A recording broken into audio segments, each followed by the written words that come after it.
સમાચારોમાં આગળ વધીશું। સમાચાર વડોદરાથી પ્રાપ્ત થઈ રહ્યા છે। વડોદરાની એમએસ યુનિવર્સિટીમાં હવે મોદી તત્વ અને આરએસએસની વિચારધારા ભણાવવામાં આવશે।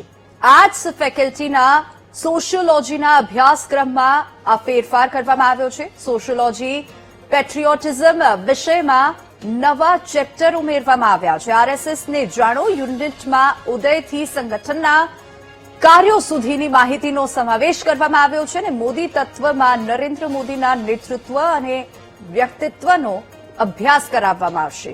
બીએના અંતિમ વર્ષમાં સોશિયોલોજી પેટ્રિયોટિઝમ વિષય ફરજિયાત રહેશે અને અભ્યાસક્રમમાં નવા 4 વિષયોનો સમાવેશ પણ કરવામાં આવ્યો છે। રાષ્ટ્રીય સ્વયંસેવક સંઘને જાણો અને મોદી તત્વ અગ્રણી વ્યક્તિત્વ રાષ્ટ્રવાદની સમજ સહિતના વિષયોનો ઉમેરો કરવામાં આવ્યો છે અને અગ્રણી વ્યક્તિત્વમાં વીર સાવરકર, મહારાજા સયાજીરાવ ગાયકવાડ અંગે પણ માહિતી આપવામાં આવશે અને સમકાલીન વિકાસને સમજવું જરૂરી હોવાથી અભ્યાસક્રમમાં ફેરફાર કરાયાનો એમએસયુનો આ દાવો છે।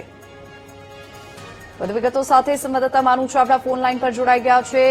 માનુ, આરએસએસને જાણો અને યુનિટમાં ઉદયથી સંઘની અત્યાર સુધીની જે કાર્યવાહી સંઘની અત્યાર સુધીની જે તમામ જે એની અપગ્રેડેશન છે તે ભણાવવામાં આવશે વિદ્યાર્થીઓને। માનુ વિની, એમએસ યુનિવર્સિટીના સોશિયોલોજી વિભાગમાં 4 નવા વિષય છે ઉમેરવામાં આવ્યા છે। એમએસ યુનિવર્સિટીના બોર્ડ ઓફ સ્ટડીઝની બેઠકમાં નિર્ણય લેવામાં આવ્યો છે। સોશિયોલોજી વિભાગના પેટ્રિયોટિઝમ વિષય હેઠળ આરએસએસનો ઉદય અને સંગઠનની કામગીરી ભણાવવામાં આવશે। આ ઉપરાંત મોદી તત્વ વિષયમાં નરેન્દ્ર મોદીના જે સિદ્ધાંત છે, નેતૃત્વની જે પ્રભાવશાળી નેતૃત્વ છે, પ્રભાવશાળી વ્યક્તિત્વ, લીડરશીપ, આના પાઠો ભણાવવામાં આવશે।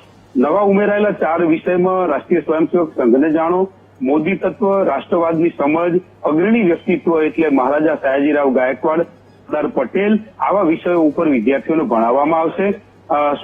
સોશિયોલોજી વિભાગના વિદ્યાર્થીઓ સમાજમાં કેવી રીતે કામ કરી શકાય, સંગઠન શક્તિ શું છે, વ્યક્તિત્વ પ્રભાવશાળી કેવી રીતે હોઈ શકે, આવા વિષયો લઈને વિદ્યાર્થીઓને ભણાવવામાં આવશે અને વિદ્યાર્થીઓનું નેતૃત્વ ખીલે એના માટે વિષયો એડ કરવામાં આવ્યા હોવાનું એમએસ યુનિવર્સિટીના સોશિયોલોજી જણાવી રહ્યું છે। જી વિનીત। જી બિલકુલ માનો, આભાર સમગ્ર માહિતી બદલ।